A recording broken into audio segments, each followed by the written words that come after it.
Hey everyone, we've got another update on the Chrysler Turbine car.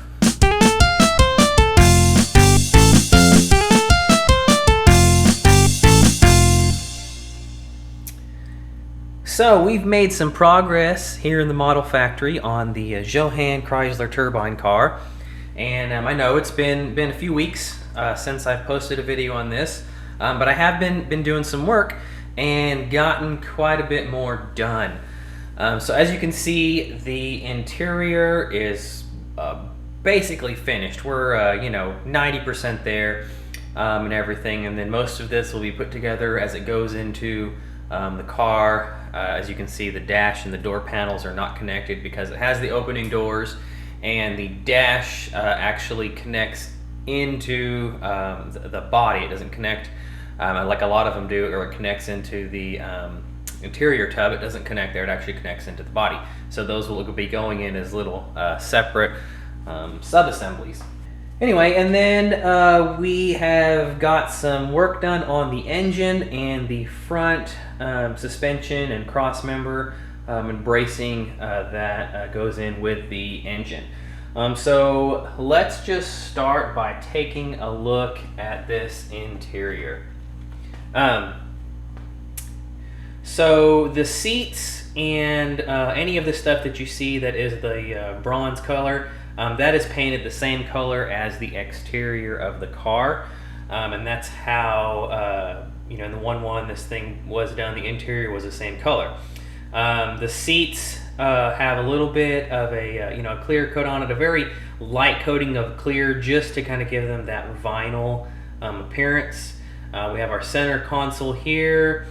And then I have done some flocking on the interior of this. Much to my surprise, flocking seems to be very hard to find now, especially at the craft stores. I've looked at Michael's, I've looked at Hobby Lobby, and I know I used to be able to get it there, and you can't get it anymore. But thankfully I have a stock that I built up from when they did have it, of different colors that I purchased. And so I had this brown color. This is it here. It is it's from the Recollections collection.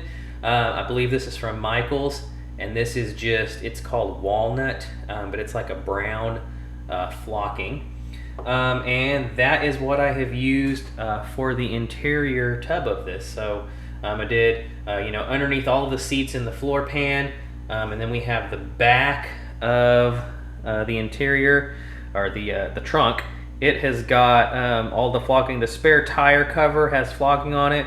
Right here, this area, this is where the batteries would go. This has 2 batteries that sit back here in the trunk.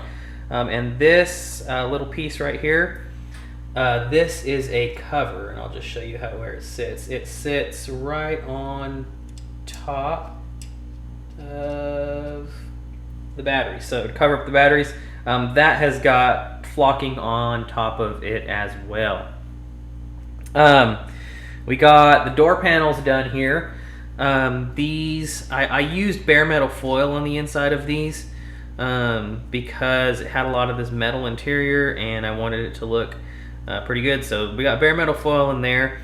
Since I received my I got one of those Molotov chrome pens, I may use that for future interior chroming, but didn't have it yet, so I went with the bare metal foil. The dashboard, same thing on it.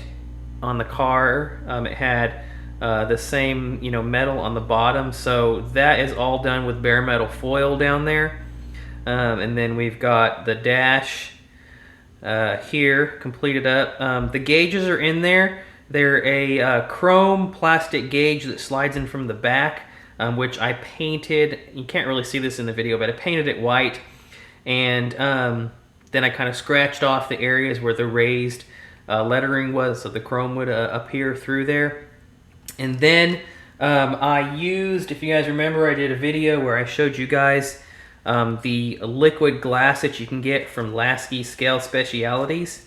This stuff is really cool. Not only can it be used as a glue, but it can be used as a filler to go on top of your gauges. So what you do is you put your gauges in, and then you finish them out. Either you put your decal in there, or in this case I did my paint and everything. And then once you have everything in place and it's dried, you can fill up the excess space with this liquid glass. I just pour it in there. When it dries crystal clear, and it gives like that glass appearance over the top of the gauges, which, you know, just give them the extra added realism, in my opinion. Okay, so to keep things moving along quickly here, we've got the suspension front here. It's all done and painted and ready to go. You guys remember it has the turning front wheel, so you can see the working. You know, there they are, it's working. Pretty cool. And then, of course, we have done some work on the engine itself. I'm going to move this interior out of the way and just make room for the engine here. Got the engine all put together. Now I've done a little bit of detailing work on this, which, you know, of course you won't really see in this video again, but I will, you know, do a very up close and detailed video of this later, of the engine, like I do with all of my engines. I do the under the magnifying glass, and that will really show you guys the detail that I put into these. This one's not going to have a ton, but it'll have a little bit. Anyway, I picked up some tin, some very thin sheets of tin, and I made some brackets on this here on the front, which all this is going to work together to work with the throttle linkage system. Since this is a turbine motor, it's a little bit different than your regular just, you know, gasoline combustion engine. So I've got a little bit of work going on here on this side. Got a couple little brackets built. And then on the back of the engine, if you can see, and looks like you might be able to pick it up a little bit right here. We have got some of the plumbing done that will be running down and connecting to the different areas. I've got some small little throttle linkages attached to this that I have gotten from ProTech, so I'll be using some of those parts on there as well. I'm not going to super, you know, detail this engine, but just give it a little bit of detail so that it kind of, you know, pops a little bit in the engine bay, and make it look, you know, as mildly realistic, if you want to call it that. So yeah, that's where we're at on the Chrysler Turbine car, guys. It's coming along. Hopefully I can get this thing finished up. Hopefully, I'm hoping to get it finished up in the month of March. Have it done by the end of the month of March. Can move on to my next build and start going there. So anyway, stay tuned, guys. Keep building those awesome models. Eat, sleep, styrene, and I'll see you in the next video.